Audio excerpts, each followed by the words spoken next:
இதாயிட்டா இவங்க எல்லாத்துக்கும் வணக்கம். நாங்கள் முத்துருப்பு தருவா முத்துப்பிரகாஷ் பேசுகிறேன். அதாவது கரூரில் அந்த நம்ம அண்ணன் விஜய் அவர்களுடைய அந்த கூட்டத்தில் இறந்து போனவங்களுக்கு வந்து அரசு பணி கொடுத்தாங்க 41 பேர். இல்லை, அது வந்து அந்த அரசு பணி கொடுத்தது செல்லுபடி ஆகாதுன்னு மதுரை கிளை நீதிமன்றம் வந்து தீர்ப்பு வழங்கியிருக்கு. இதை ஒரு சிலர் வந்து டிஎன்பிசி ஹஸ்பண்ட் வந்து பாராட்டுறாங்க. இதில் வந்து சட்டப்படி உச்சநீதிமன்றம் வரை செல்லுன்ட்டு நம்ம சட்டத்துறை அமைச்சருக்கு நிர்மல்குமார் சொல்லியிருக்காரு. ஸோ இது வந்து எதனால்னு தெரில. அதுக்கு வந்து மதுரை கிளை நீதிமன்றம் பதில் சொல்லுது.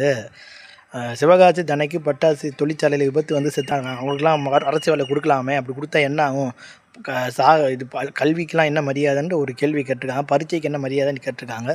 ஸோ இதை எதிர்த்து அவங்க உச்சநீதிமன்றம் போவான்னு சொல்லியிருக்காங்க.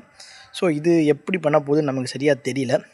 இதை வந்து நம்ம ஒரு இது மாதிரி தான் பண்ணி ஆகணும். ஏன்னா டிஎன்பிசி குரூப் 4 அப்படின்னா வருஷக்கணக்கில் படிச்சுக்கிட்டு வேலை இல்லாமல் நிறைய பேர் உட்காந்துட்ருக்காங்க. இது 41 பேர் கொடுத்து வந்து டிஎன்பிசி ஹஸ்பண்ட் ரொம்ப வைத்தறிச்சலாச்சு.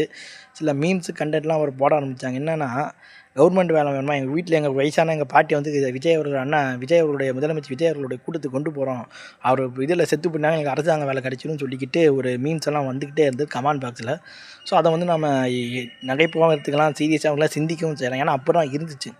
அதாவது 41 பேர் கொடுத்தாங்க. 41 ராணுவ வீரர்கள் தமிழ்நாட்டில் இருந்து பார்டரில் நாட்டுக்காக உயிர்கள் தான் அவங்க குழந்தைங்களுக்கு கொடுக்கலாம். அதில் வந்து எந்த தப்பும் கிடையாது. ஏன்னா நாட்டுக்கு சேவை பண்ணியிருக்காங்க, கொடுக்கலாம்.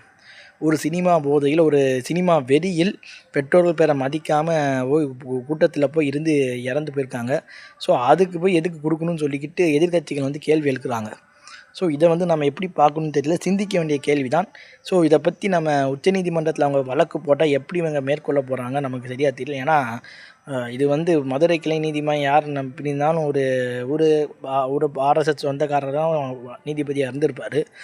ஸோ இப்படி இருந்தனால இந்த வழக்கை எப்படி இது பண்ண போகிறாங்கன்னு தெரியல. இது வந்து விஜய் அவர்களுடைய இது ஈகோ பிரச்சனை. ஏன்னா வாக்கை வந்து கொடுத்தாரு, காப்பாற்ற 41 பேர் இறந்து போயிருக்காத வந்து அவர் இது பண்ணி தான் ஆகணும்.